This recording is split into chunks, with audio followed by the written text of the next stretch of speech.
గారి అకాల మరణానికి చింతిస్తూ వారి కుటుంబానికి ప్రగాఢ సానుభూతి తెలియజేస్తూ ఉన్నాం. ఈరోజు మెకానిక్ అసోసియేషన్ నుంచి సోదరుడు రాజ్ కుమార్ అలాగే శివ మిత్ర బృందం అంతా కూడా నిత్యం ఎక్కడనన్నా ఏదైనా సమస్య ఉన్నది, మెకానిక్లకు ఏదైనా ఇబ్బంది ఉన్నది అంటే ఆ కుటుంబాన్ని ఆదుకునేందుకు ఎప్పటికప్పుడు కూడా ఏదో రకంగా ఆర్థికంగా చేయూతనిచ్చి ఆ కుటుంబాన్ని ముందుకు తీసుకెళ్లే విధంగా ప్రయత్నం చేస్తూ ఉంటారు.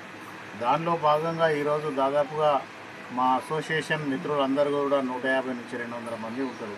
ఈరోజు తిరుపతి కుటుంబాన్ని ఎంతో కొంత ఆర్థికంగా ఆదుకోవాలి. ఒక పేద కుటుంబం, వాళ్ళందరూ కూడా కనీస ఖర్చులకు కూడా ఇబ్బంది పడే పరిస్థితులలో ఉన్నదని ఆలోచన చేసి ఈరోజు మా అసోసియేషన్ మిత్రులందరూ కలిసి దాదాపుగా 45,000 రూపాయలు కంట్రిబ్యూట్ చేసి అవన్నీ తీసుకొచ్చి ఈరోజు ఆ కుటుంబానికి అండగా ఉండాలనే ఆలోచనతోటి వారికి ఆర్థికంగా సహాయం చేసేందుకు ముందుకు రావడం, వారికి ఈరోజు సహాయం కూడా చేస్తా ఉన్నాం.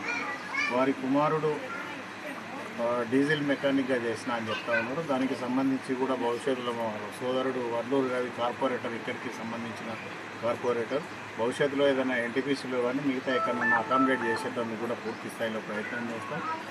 అసోసియేషన్ సభ్యులందరినీ కూడా ప్రత్యేకంగా అభినందిస్తూ శుభాకాంక్షలు తెలియజేస్తూ ఉన్నాం. ఎందుకంటే అసోసియేషన్కు సంబంధించిన దాంట్లో ఎవరికి ఏ ఇబ్బంది ఉన్నా కూడా తమ సొంత కుటుంబంలో ఎవరికన్నా ఇబ్బంది జరిగితే ఎట్లా అయితే ఫీల్ అవుతామో అదే మాదిరిగా 200 మందిలో ఎవరికి ఏ కుటుంబానికి ఇబ్బంది జరిగినా కూడా మా కుటుంబంలో జరిగినంత స్పీడ్గా ఎప్పటికప్పుడు స్పందిస్తూ వారిని ఆదుకునేందుకు ప్రయత్నం చేస్తూ ఉన్నారు. ఇది మొదటిది కాదు, ఇది చివరిది కూడా కాదు.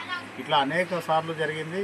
భవిష్యత్తులో ఎవరికైనా ఏదైనా ఆర్థికంగా ఇబ్బందులు ఉన్నప్పుడు కూడా స్పందించేందుకు ప్రతి ఒక్కరు కూడా ముందుకు వస్తారు. మెకానిక్ సోదరులందరినీ కూడా ఈ సందర్భంగా ప్రత్యేకంగా అభినందిస్తూ ఉన్నాం. ధన్యవాదాలు.